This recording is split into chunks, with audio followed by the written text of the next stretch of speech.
Thank you, Mallory. Well, JCPS overall had a smooth start back to school last Thursday, getting the last child off the bus by 6:22 that night, after promising to have the last student dropped off by 7 p.m. on the first day. And this week is the first full week of school, and with the new year comes a lot of changes and, of course, continued financial trouble. WHAS 11's longtime education expert Sam Corbett is with us here at 5:30. We're glad to have you back with us, Sam. You've looked over it for the last few days since Thursday.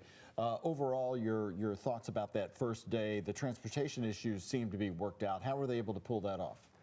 Well, the folks at JCPS said that they thought this was the best opening they've had in 30 years. Now, I don't necessarily know how they're judging that, but we really are to the point where we judge the first day on what time does that last child get home. And as you just said, it was 6:22. They had said no later than 7 was their goal. So give them a gold star for the first day. And actually what appears to be the first 4 or 5 days. Yeah.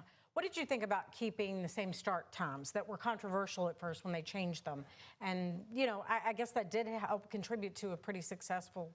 I think it did. A consistency where people are familiar with the schedule. We're not changing it on a regular basis. I think that's important. And you saw the results. They did also institute a new tracking system for their buses that, according to what I was told, worked very well. So talk about the shortages. We were always focused on that. We focused on a drop-off time, but are they short principals? Are they still short teachers? Where do we stand on that in the classrooms? I would suggest once we get past the first couple days of school, then we need to start looking at some of these other issues, as you say, Doug.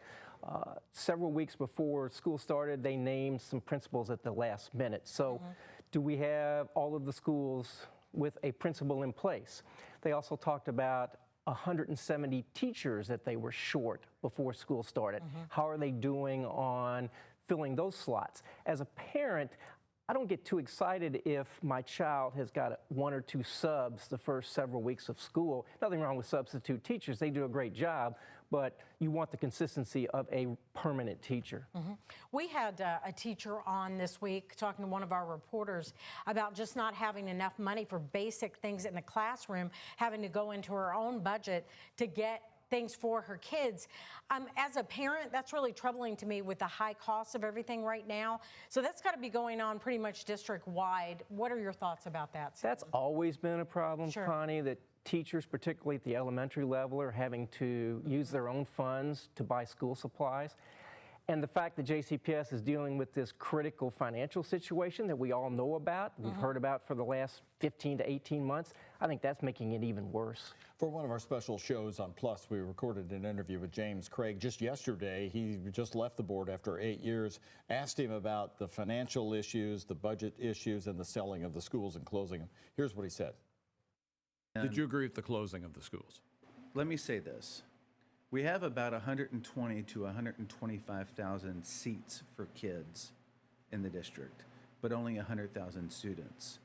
We have schools in the East End that are busting at the seams, whereas schools in other parts of our community are at 60 to 70% of their capacity. The district needs to go through a right sizing.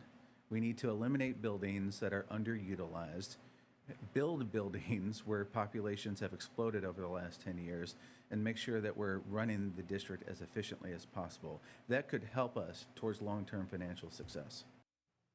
More of him's coming up at 6, but he was also critical of this administration, saying it still operates with a sense of fear and retaliation from the top, which goes back to, he said, the Barney Polio administration.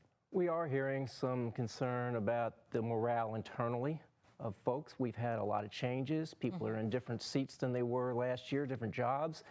The superintendent has chosen to add some top-level people from outside the district, people he worked with previously. That's potentially an area of concern. So there is some uncertainty internally, and the challenge is don't let that spill out of the central office into the local school building, because we still need to focus on the most important thing, and that is educating the kids. Doesn't that happen a lot, though, Sam? If somebody comes in a very big job, they bring some people with them that they trust, especially when there's been, you know, a history of things not going so well under Marty Polio. That's pretty typical. I would agree with that. And actually, I'm kind of surprised that the superintendent chose not to add anybody last year in his first year. He really waited until his second year to bring in some of these key staff people. So we'll see. Let's be optimistic. Let's hope that they're top quality people and they're going to really help make a difference. All right. Thank you very much, Sam.